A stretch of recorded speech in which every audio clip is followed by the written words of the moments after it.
The 2 Cent Report! Hello once again, this is the Poverty Cast. I am afraid I can no longer afford my host, so it will just be me and Tristan. I was wondering where you were going with that. Just so anybody knows, I don't get paid for this. This is what you call indentured servitude. Yes, to be fair, I don't get paid either.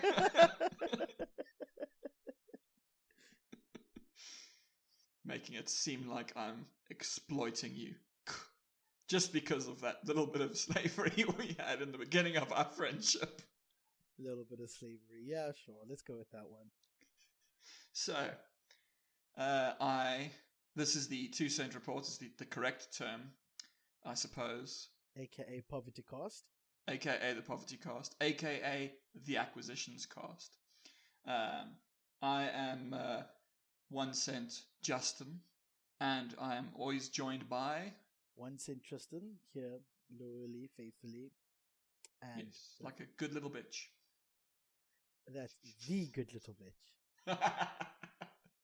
Exactly. You're so clever. Living the dream. Woof. Oh yeah. So, shall we jump straight on into things? Oh, let's first just address the elephant in the room here. Other than 1 Cent Justin, the fact that we haven't did you released call me fat? Yes, I did. We haven't released in a while, and that's due to 1 Cent Justin moving to the place where all white people go to die in South Africa. Yeah. The farm. Yes. That's my place now. I live on the farm. I have a dog. To be fair, I always had a dog. Yeah. Nothing's changed. But yes, he moved all the way to the northern farmlands. If any of you are interested in South African geography, he's now up in Gauteng. Yep. Where the soil is red and lightning abuses the surface of the planet. It is pretty lightning though. So yeah, it's okay. No, it's purple. It's pretty awesome. I'm not gonna lie. It is pretty awesome. Here we get flashes in the distance, like some kind of like nude streaker on a football pitch. Which is exactly how I like to do things. Coincidentally. But yes, we're back. We are live and in action again. Hopefully soon I can get my microphone sorted out. But other than that, we are back. We are here. Welcome to the 2 Cent Report. Welcome. I suppose, if you have to be here. I'm sure you have better things to do with your time. Like, there's masturbation, which is pretty great. There's like looking at trees. If you're an Instagram person, mindlessly scrolling Twitter and Instagram. Or simultaneously pulling the duck face. Or is that too outdated nowadays? Yeah, that's what a bit outdated. What are these whippersnappers doing nowadays? The last thing I heard, they were all killing each other with like washing liquid or some shit. You know, you do what you gotta do. Don't be judging. Oh, but yes, do those things or listen. I mean, listening is also fun. Maybe I'm a white male, so I need to be heard, and they can listen. So it's yes. Up to them. The fact that you still here is very impressive. Yes, to all 6 of you, we know you're out there. We know you're out there. It's like the X-Files. We know that you're out there. Anyway, I think that's a good introduction. Oh, yes, indeed. So, shall we jump straight on in? Sure. What is the first big news after our small hiatus? So the first thing actually isn't really big. I just thought it was quite interesting because he happens to be South African. Neil Blomkamp, the guy who made District 9 and Elysium and Tseppi, he is going to be making a game. Although something I find very funny is, he's joining a company called Gunzilla Games, which is like a new company, so they haven't made any games. But what I love is the title that Blomkamp has, which is Chief Visionary Officer, which is not a real title, in my opinion. You're not a visionary. You're a writer. It's that old Futurama joke about being an executive right there. Yes, exactly. That's how you get away with it. But yeah, it's just interesting. Like, we don't really know anything about it other than it's a sci-fi game. But I mean, you know, he makes some good films, so hopefully he can get behind a good game and he doesn't pull a like a Amazon or something and just completely fail. But I mean, he has an actual game studio behind him, so it's not like, it's just him by himself in his house coding, which could be fun. But it's not what's happening. It seems that Godzilla Games, for those of you who don't know, have got a wide range of talent on their team, spanning from Electronic Arts, or EA as we call them, our Lord and Masters. Exactly. Ubisoft, the other white meat. Yeah, the other white meat. THQ. For those of you who don't know THQ, I've always been a fan of their work. They kind of disappeared and they've come back and they've disappeared again. Well, it's because they went bankrupt. Then they got bought. They've worked with Crytek. There's some fancy writer that has written Altered Carbon. If any of you have seen that, pretty much a AAA team. So I'm looking at it. It seems very interesting, but one has to ask, is Godzilla Games, is it South African or is it just Neil that's South African? No, I think it's just Blomkamp is South African. Well, at least it's making strides, because I was going to say now, if a South African studio with a renowned South African director comes out and the game has American accents, I'm going to be furious. I want to see the next Far Cry 2. He will make a game in which you play as Hendrik, and he is going to be shooting the aliens all in the faces. Okay. Well, it will be the most dangerous explosive game. Well, just to be fair, I was explaining before we started that I was actually playing I'm busy at the moment playing Mass Effect Legendary Edition, just so I can see, like, I can point out what's changed, how they've changed it, how they've fixed it, how things are going, just on my own, just to prove to myself that it was actually worth getting Mass Effect Legendary Edition with that price tag. But yes, so interesting is that I picked this up obviously in the very first time I played Mass Effect 2, but in Mass Effect 2, spoiler alert, they have these things called DLCs. And spoiler alert, in these DLCs, they normally allow you to get more companions for your game. So instead of having like the 8 characters already available to you, you can get 2 more if you get the DLCs. And one of the DLCs is for a character named Kasumi. I'm not going to say anything about her because obviously, spoiler alert. However, Kasumi's DLC has her pilfering a particular object from a not so nice man who happens to be a weapons dealer, who also happens to have the most stereotypical Afrikaans accent I've heard since Far Cry 2. Like, actually, no, it's actually not as good as Far Cry 2, because Far Cry 2, if you hear them in Far Cry 2, if you come to South Africa, that's how they sound. If for Mass Effect 2, here's the weapons dealer's accent, you will only hear if you come to the whitest part of South Africa, i.e. Cape Town, and you hear someone trying to speak Afrikaans as an Afrikaner. That's the only time you'll hear that butchered accent, and it's great. Just, where do they stick South Africans? Right in the freaking weapons dealing. Like, again, another spoiler alert. I played Cyberpunk, and one of the intros has a little bit about Cape Town, and there's weapons dealing. So apparently there's a shit ton of weapons coming through this port of mine, but I have not seen it. Our police officers barely use functioning pistols, so I don't even know where these weapons are going or coming. And I mean, our gangsters are pretty equipped, I'll say that much, but that's what happens when you get your weapon straight from, the police. But anyway, I just like to point out that there's something with South Africans and having lots of weapons deals, illegal weapons deals, as well as Cape Town featuring in movies and media where it's always something bad happened in Cape Town. It's always like, oh, remember that one time in Cape Town? You know what happened the one time in Cape Town for me? I went to the castle and the moat was covered in human feces. That's the one time in Cape Town for me. That's shocking. Oh, you know what happened in Cape Town? I watched a video of someone impersonating Gandalf and chasing car guards around. That's what's happened in Cape Town before. I don't even know that video exists anymore. Actually, there is a South African thing which I just saw like yesterday or the day before. Do you know the show Lucifer? Oh yes, love it. Watched it. I'm up to date.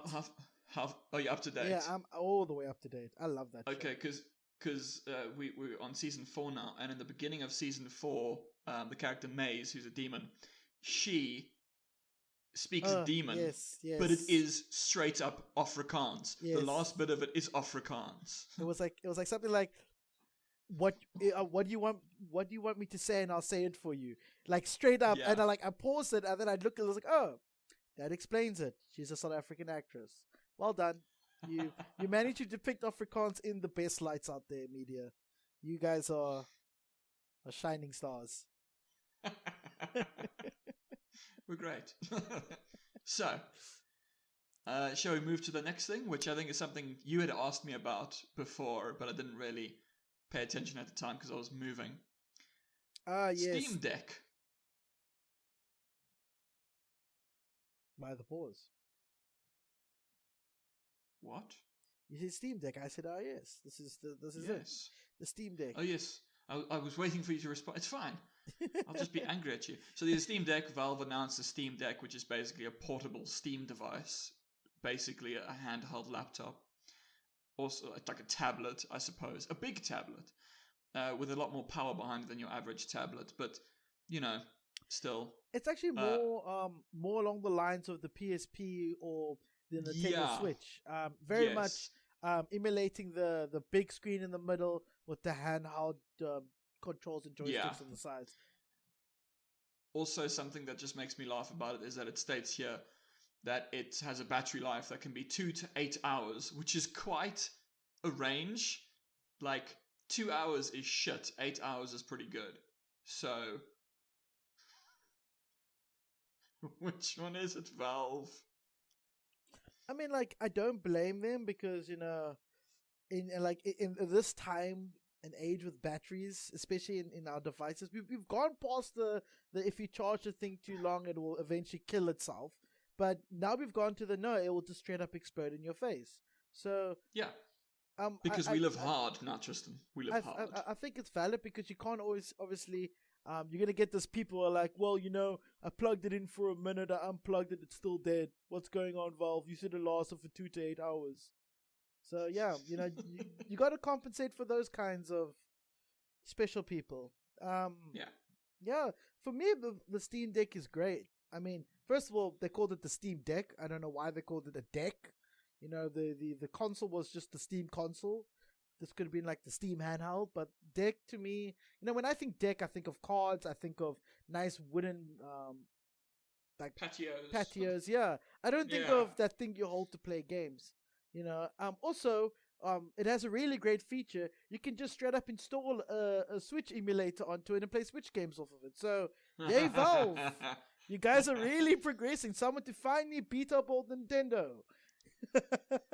To me, the thing is, I don't understand handhelds. Like, I don't understand the appeal. I would rather, if I play a game, I want to sit down and play a game. Like, I was doing a lot of, mobile games for publication, not for myself. And I was just like, do you know what would make these games better if they were on PC? Like, literally every single one. So, I don't see the point of like, mobile and so handheld stuff. I'm like, if I want to play a game, I go to my computer. And also, people, whenever they talk about this, they're like, oh, no, but you could, like, go places with it. You could like go on the train with it. I'm like, fuck no, I'm not taking out like a several $1,000 device on a train. But that's your problem for living in this country. You know, this this kind of device is popular where there's less crime. Honestly, True. I mean, I worked with somebody that got themselves a Switch and used to bring it into work every day. He used to say they played it every day, even though, you know, the bastard was getting high praise by the boss saying he works so hard. Meanwhile, he's sitting there playing his Zeldas and he basically played Legend of Zelda. That's all he did. And yeah, like that, like I get it. It's gaming on the go. Back in the day, I once upon a time owned a Game Boy, and I understood that. Actually, no, my brother owned a Game Boy. The closest thing I had to a handheld device that I could play was a Tamagotchi. So I can understand the appeal of the closest I had to a handheld was just like a Game Boy Advance emulator on the PC. But still, like, I can understand the appeal. Obviously, in our country, it's not so much an appeal because of the high crime rate. I mean, we can barely, like, people steal their fucking earpods out of your ear if they could. Actually, they do, so I don't even see why I say they could. I mean, like, we only look poor when we go out because we don't want it all being stolen. And because we're poor. Well, but that's another thing. Yeah, but this is my thing. I'm just like, what they say, you can get them for, like, there's a $400 model, a $530 model, and a $650 model, and I'm like, yeah, but like, I could spend $650 on something else. But you're not the target demographic. Think about it. Steam is hitting at the Nintendo guys that are always like, yeah, well, I don't want to own a PC. Nintendo's just portable. It's perfect. Now they don't have. Now the only excuse they have is because they're too stubborn to realize that there are other games other than Mario, Metro, and Zelda. So yeah, no, there's not really Metro. There's hardly any Metro games. Mostly just Mario. Yeah, but that's what I'm trying to say is like they're not hitting your market. They're hitting this. They're trying to break through so Nintendo doesn't hold the monopoly on the handheld. Because I mean, PlayStation tried very. They came out strong with the PSP, and then the Vita came out, and that was like end. You know, the big X like. So, PlayStation got an idea, and they tried. Xbox is like, you know what? We've got PC, so we don't even need to tap into that source. And Steam, you know, Epic's putting some strain on them. There's whole lots of stores opening up everywhere. I mean, besides like you know, everybody knows Epic and Steam because those are the two main like retail stores. But when you talk about like factory shop stores, you're thinking about like Uplay and Origin and GOG. GOG is also like more of a retail store, a retail launcher. Yeah. So when you look at that, I mean, you also got like the Xbox Live, that's just fucking eating up everything and spewing it out on their Game Pass. So Steam is trying to become something physical again. I mean, for me, the idea of the Steam console was actually a good idea. I liked it. I wouldn't have bought it because I own a PC, but I like the idea of bringing PC games to the console and then Steam does the conversion. I mean, to this day, Steam still has, for most of their games, they have controller support that they calibrate for you, which I think is fucking fantastic. So I understand the market. Yeah, no, I think for people who want it, it's great. And also they've said on everything they've tested it on, it will run at the minimum 30 FPS, which for a console now and for a PC is definitely not good enough. But a handheld, 30 FPS to be able to like run like the things they have on this like cover here, they've got Control and like Doom Eternal and Hades. And if you can manage to get like Doom Eternal to be running at 30 FPS on a handheld, like that's not bad.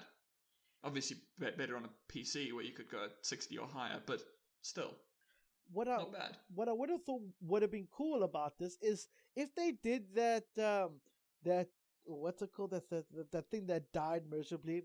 Oh yes, Google Stadia. If they did that, right? if the handheld merely streamed games instead of actually rendering them out on the device, I think they would have obviously. I mean, in this day and age, if you're not connected to the internet, what the fuck are you doing? And how far do you live from civilization? That's all I need to ask. But I think that would also be pretty interesting because then you're allowing people to access more, but obviously tried and tested that's a bad idea. So why not just have the device overheat and explode? I'm still paranoid about that. I've seen ink pens explode in high heat in this country, so I'm not even going to attempt to have a handout. My cell phone stays in a cool, dry place wherever I go. Well, I think that's all we've really got on the Steam Deck. I think I don't really have anything else to say. No, that's I think I think we're good. Cool. So a while back, we spoke about how Netflix has decided that they want to make games as well, because Google succeeded really well, Amazon succeeded really well. They're also a streaming service, So Netflix is like, no, we're going to do it too, but they've now actually announced a little bit more, because they sort of did do some things. Like they have that Minecraft interactive mode thing, or story mode, and they have like the Black Mirror Bandersnatch and stuff. So they kind of were doing some gamey type things, but they've now like announced they're going to be doing an Apple Arcade style thing, where they're like giving out essentially mobile games as part of their package. So it's like you don't get extra cost. It's all part of the package, which I'm like, cool, whatever. I mean, I'm probably not going to use it, but I would try one. Why not? It doesn't matter who publishes a game. What matters is who gets the money to make it.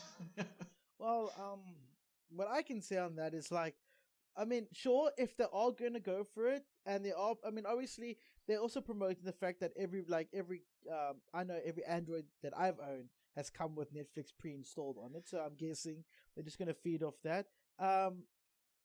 Like I said before with Amazon, just throwing money at it is not going to solve the problem of an audience, or not having an audience. As we currently still experiencing with Epic, hemorrhaging money is still not going to provide you. It's not going to buy loyalty. So giving away, but allowing subscribers to access mobile games that you create is a nice incentive.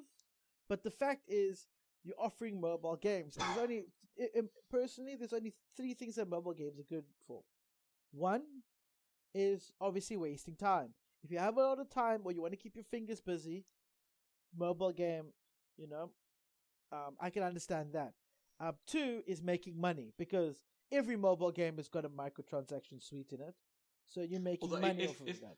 Although if they copied the Apple Arcade route, it won't have microtransactions and stuff, because it'll be part of a package a subscription service. Okay. And then Apple Arcade games have no microtransactions whatsoever. Okay, that's interesting. Obviously, the third point is to promote their own content, but that's anybody. But yeah, so no extra costs. No extra costs. So when this thing launches, it's not going to be like, hey guys, we got this new feature, no extra cost, and the next month is, oh, by the way, due to inflation, we're raising the Netflix subscription fee. I mean, it's possible. You never know. I mean, because my insurance did that to me just today, this week. They were like, hey, congratulations for 1 year with us. By the way, we're raising your premium. So yeah. You see, Tristan, this is why I'm like, suck it. I don't have insurance. How's that mental disability going? It's going great. I can sort of see again.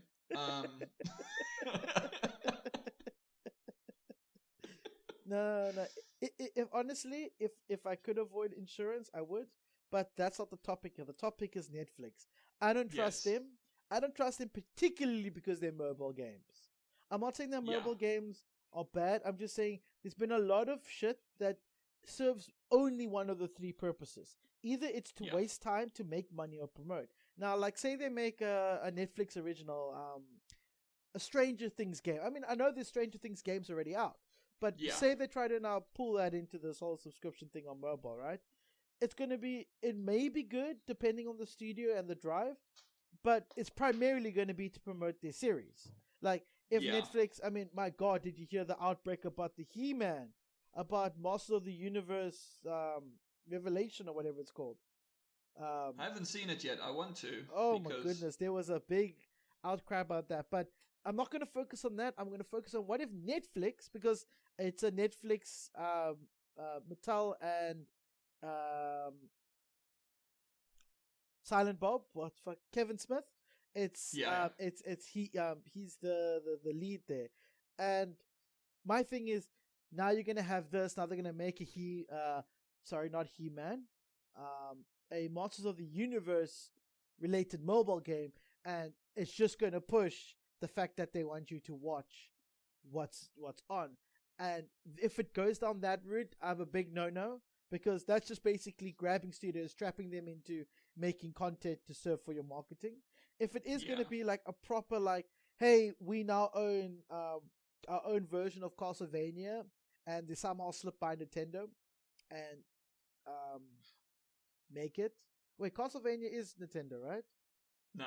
No. I was about to say it's, no. Metroid is. Yeah, Metroid is. So maybe it's Konami. Maybe they strike a deal with Konami and they release. They start promoting that. Maybe they don't. I mean, there's a lot of Netflix originals. I would love to see a mobile game of Death to 2020, but who knows?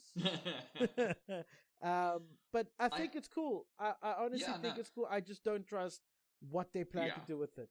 I have a feeling it'll be a mix. I think you will get tie-in games, and they'll probably also do some original stuff because we've all learned how good tie-in games are. I mean, name your best tie-in game. I mean, my top 3: E.T., the Batman game, but the one with George Clooney. That was a great tie-in game. To be fair, they have kind of gotten better sometimes. Like, I know a lot of people really like that Mad Max tie-in game that they made. I didn't play it, but I know a lot of people liked it. But that's the difference. Mad Max is actually like Mad Max is built for that kind of conversion. Yes. Exactly. It's like saying that The Witcher is a tie-in game for the series, for the book series, not the Netflix original series, which is another one that we have to look out for. But you understand what I mean. By the way, season 2 is coming in December, I believe. Oh, I can't wait! I was watching Henry Cavill play The Witcher Wild Hunt, and I was like, "Wow, you played yourself! Congratulations!" I actually saw, this is completely unrelated, but I saw a thing. You know, he does the Geralt voice, as in he copies the guy from the games. Yes. He wasn't told to do that. He just did it. Yeah, fuck them. Like he's being authentic. Okay. I mean, the last thing we want is for Geralt to be like, gets off Roach and all of a sudden, Oni-chan. No, we don't want that. We want proper. No. Tristan, you know what Geralt needs to be. He needs to get off his horse and be like, okay, Roach, stay. Okay, Muni, no, okay. I'm going to go kill this dragon quickly. Just stay here. Siri, help. And then the phone answers back.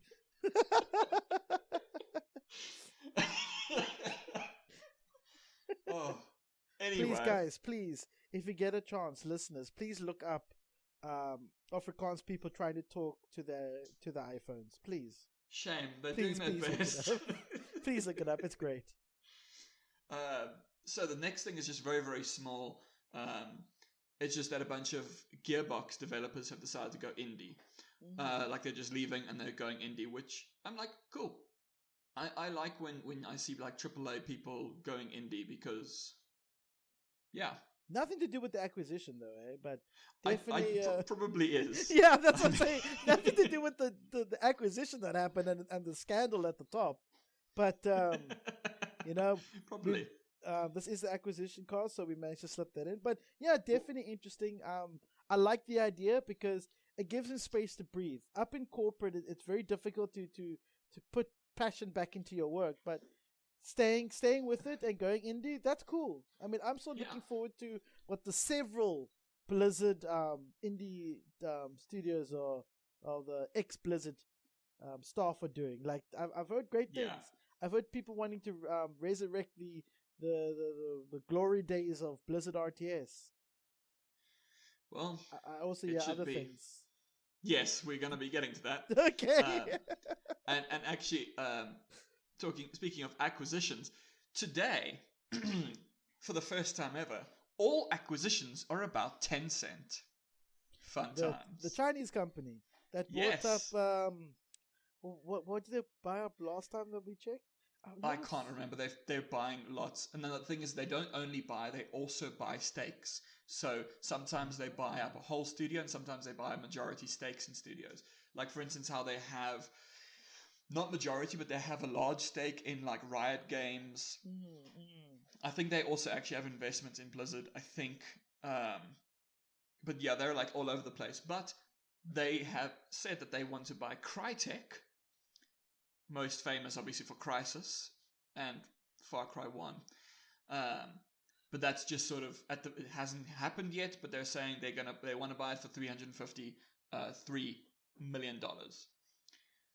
Which I mean, like honestly, I don't care. Yeah, Crytek hasn't really been doing much for a long time. Crytek is actually kind of a shitty studio, so I'm assuming that people are trying to get out as quickly as they can and like dump it on Tencent. Because I remember this is like quite a long time ago, the Crytek staff weren't getting paid for, their work. Yeah, no, like so kind of fuck them. I don't really care for Crytek. I mean, like with the whole the main thing being Crysis, and at one point they were the engine for EA. That was it. Yeah. And then the Frostbite engine came in. Maybe Tencent also wanted to acquire them because they do own CryEngine. So, I mean, it makes sense to if you're going to buy the milk, you might as well own the cow. You know what I mean? Exactly. So yeah, they want to buy that. Now they've also grabbed a majority stake in a studio called Stunlock Studio, who I've never actually heard of. But yeah, basically it's a small studio. They made Battle Right and V Rising. It's just a small studio they've acquired. I haven't heard of either. Me neither.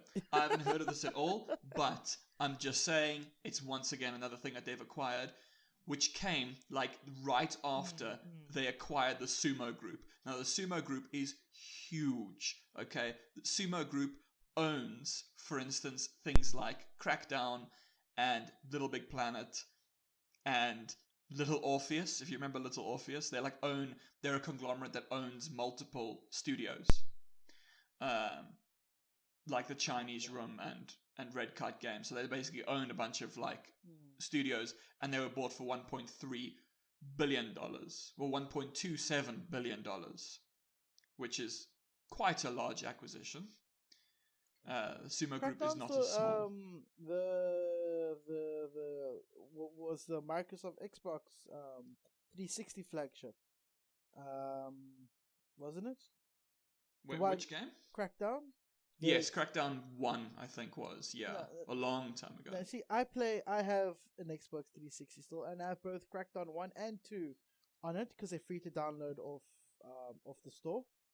And I tried to introduce it to my nephew, who didn't understand the point of being a police officer in a corrupt city, because, one, he was already exposed to GTA, so he couldn't understand why it even mattered, because you technically can be bad, but then you just get arrested by the people that you work for.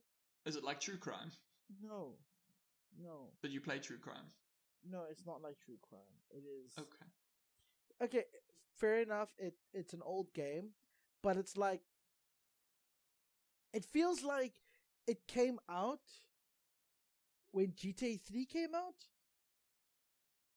Okay. It's not like that, but it's definitely not like GTA 4 levels of quality, nor is it a Saints Row 2 level of quality.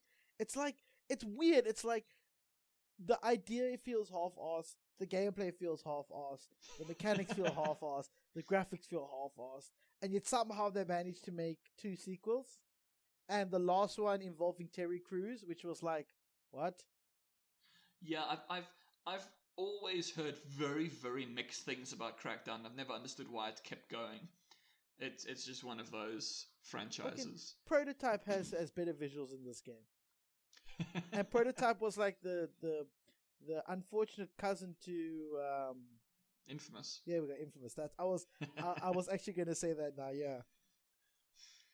But yeah, so they own even more of the games industry. Stunlock Studios and the Sumo Group. All right, that's interesting.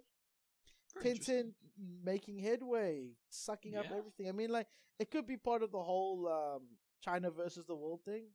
You know, where China's buying up multiple sectors and making innovations to compete with not just Western culture but the rest of the world. I mean, from what I've heard, some of the products are at least decent. Obviously, there's a lot of stigma to the products because of previous Chinese stuff, but who knows? Maybe Tencent is not just buying up stuff for the sake of owning it, but maybe they actually do intend to use the studios, use them to their full potential, maybe revive them a bit. I'm looking forward to it. I mean, ultimately, they're a conglomerate. They want to make money, so they're gonna want them. They're going about it the wrong way, but okay. But yeah, so that's Tencent. Today was the Tencent cast instead of acquisitions cast. I see what you did there. Yes. The 10 questions. That sounds wrong. Shame on you. Just shame on you. Now, before we get to the really, really fun stuff, because Activision-Blizzard has been in the news recently for fun stuff. Before that, we'd rather talk about something that I know how much you love it. Warcraft 3 Reforged. I'm sorry, but because I'm not an online gamer, right? I was just as sour when it came out. Hell, I was ready to hand back my purchase if it wasn't a gift. I don't know. Well, the thing is, I feel a little bit of pride still having it inside my one of my playable Blizzard games. The thing is, you were not wrong for thinking it shit, because according to a recent report, the game was like that because of lots of cost cutting and bad management. They were trying to save money, get it out the door as quickly as possible. That happened with Anthem? Yes. Yeah. Who would have thought, hey? We all thought that they would sprinkle some of that Blizzard... No, wait, what? That Blizzard magic? Or no. I'm getting them confused because... BioWare magic. Yeah, there we go. It seems like these two studios have something in common. They're both owned by evil corporations, one by Activision and the other by EA. God. Mismanagement and cost cutting. Also, and this is actually wonderful, a recent Jim Sterling video, the video was called, so like the title was something like, EA is evil, actually. And I'm like, cool. But it's like, it doesn't make sense to me. Like, cost cutting and mismanagement, right? Mismanagement, totally agree with.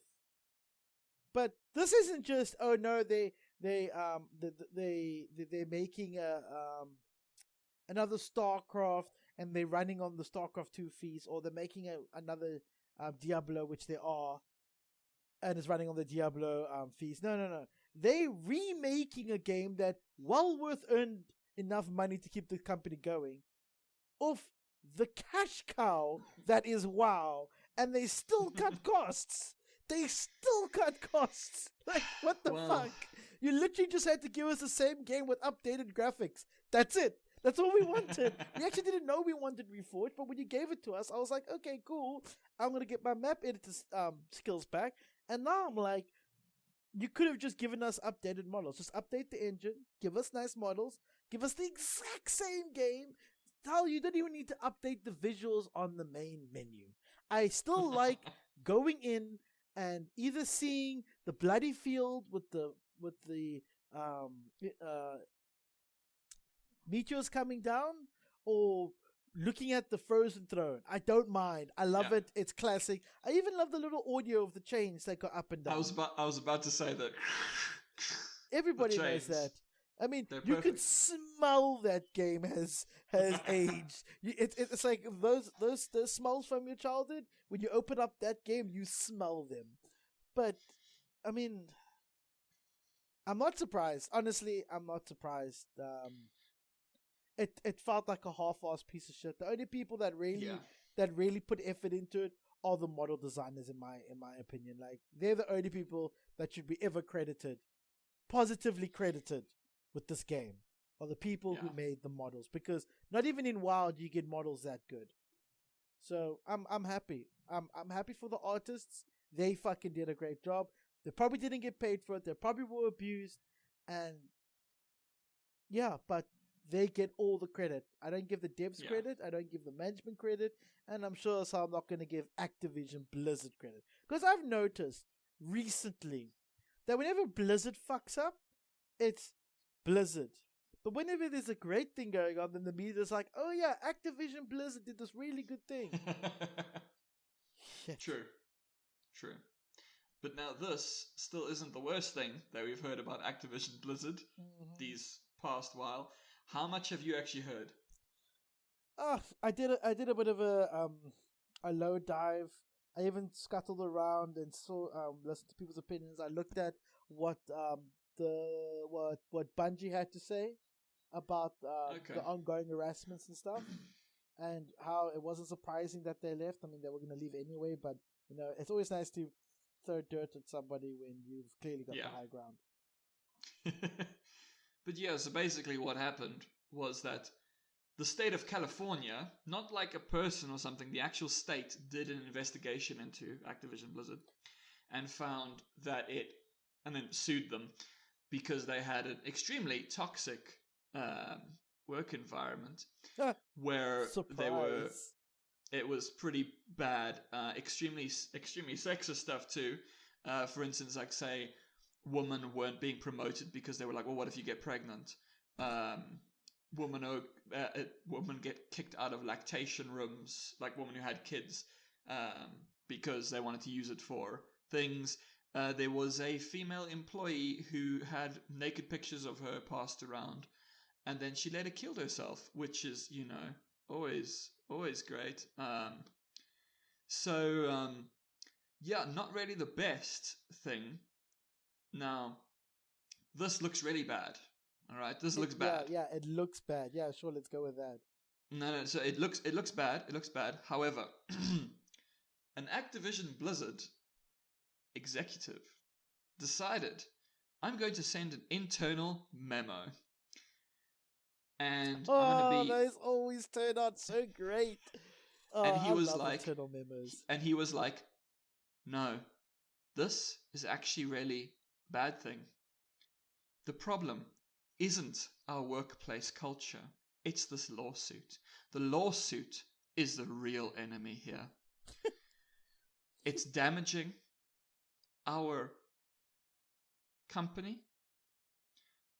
And he didn't mention all the, you know, sexual harassment and suicide and, you know, bad stuff. And also a supposed what they described as a frat boy culture.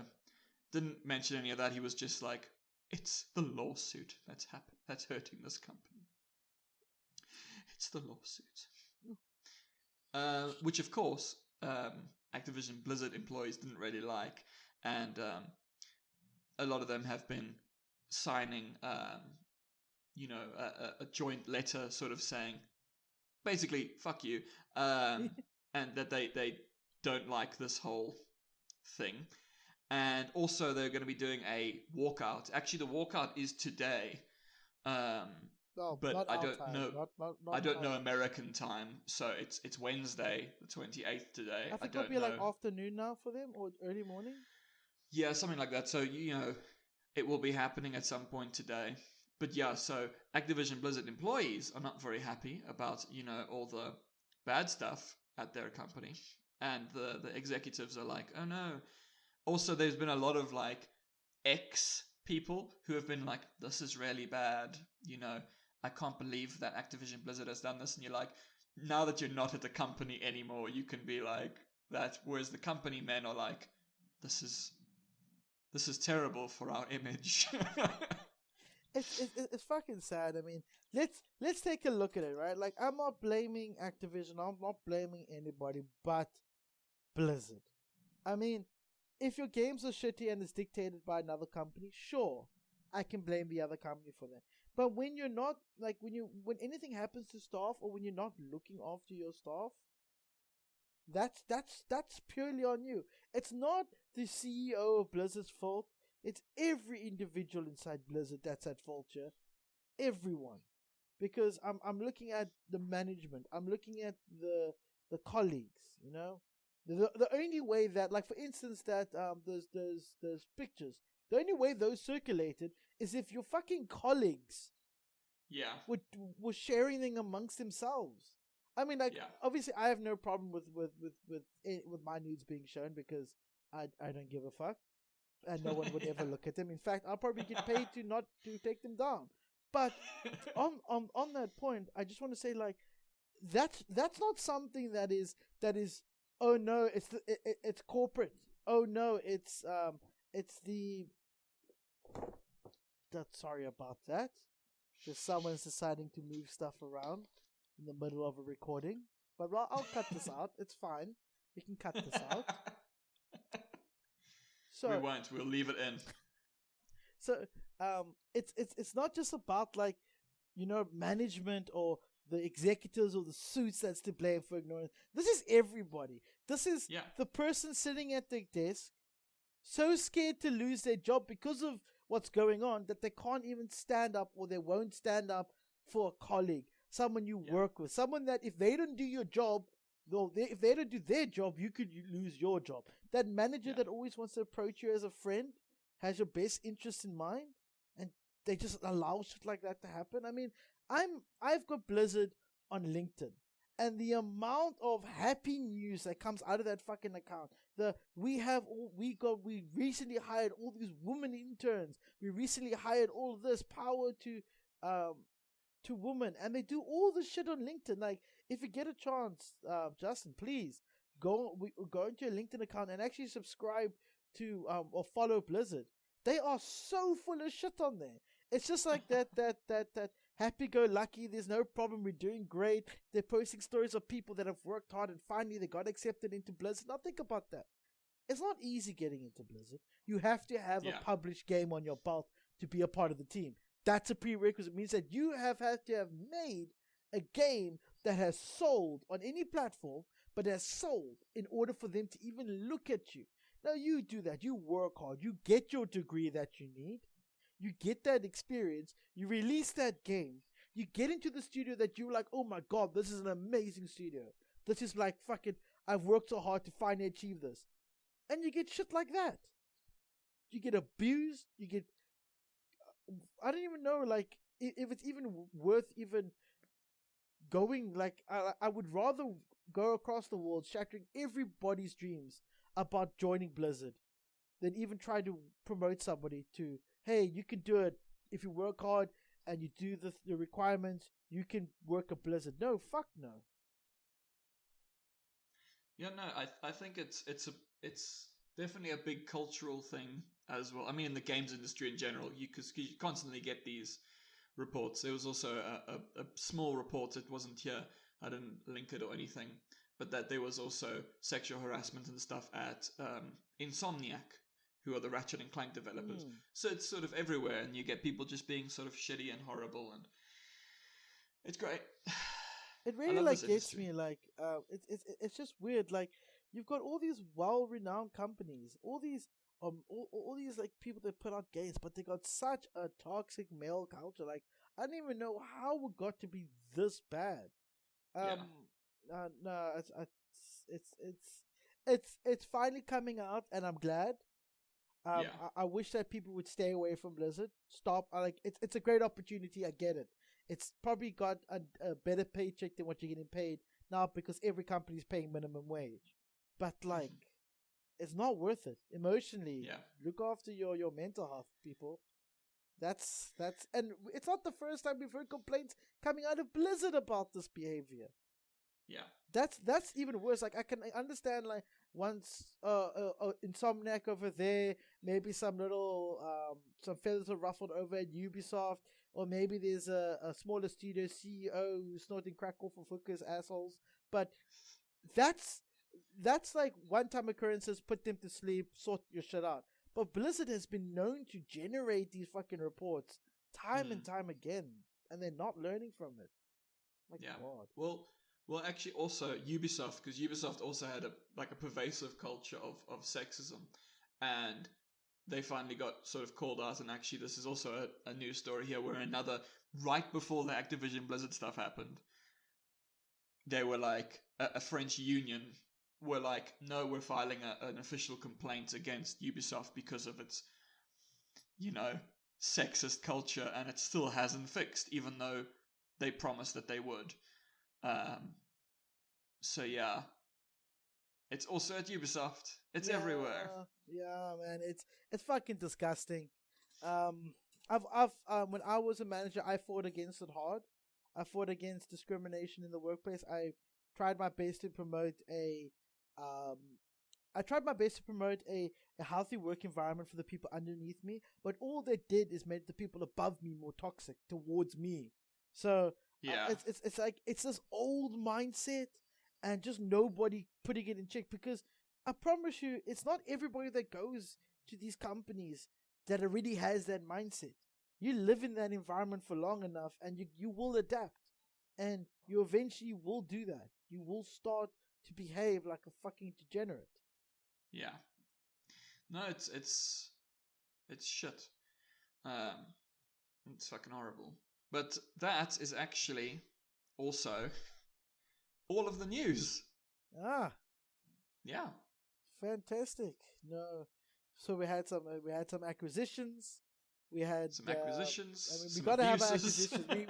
we had two whole episodes of no acquisitions. We came back strong. Exactly. Oh man. Yeah. Shit. Like it's been so long. I mean, I've been working, been playing games, trying to keep up with the news. Yeah. I hadn't been keeping up with the news for a long time because it's just been so hectic. Back to keeping up with the news. I'm actually playing a game again for the first time in ages. Playing Ori and the Blind Forest, which is fun. Yeah, I'm tired.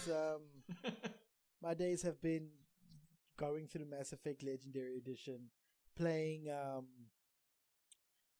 For Honor as per the usual thing, and just like I'm at a stage where I finished Cyberpunk and I want to play another playthrough, but I'm not emotionally ready.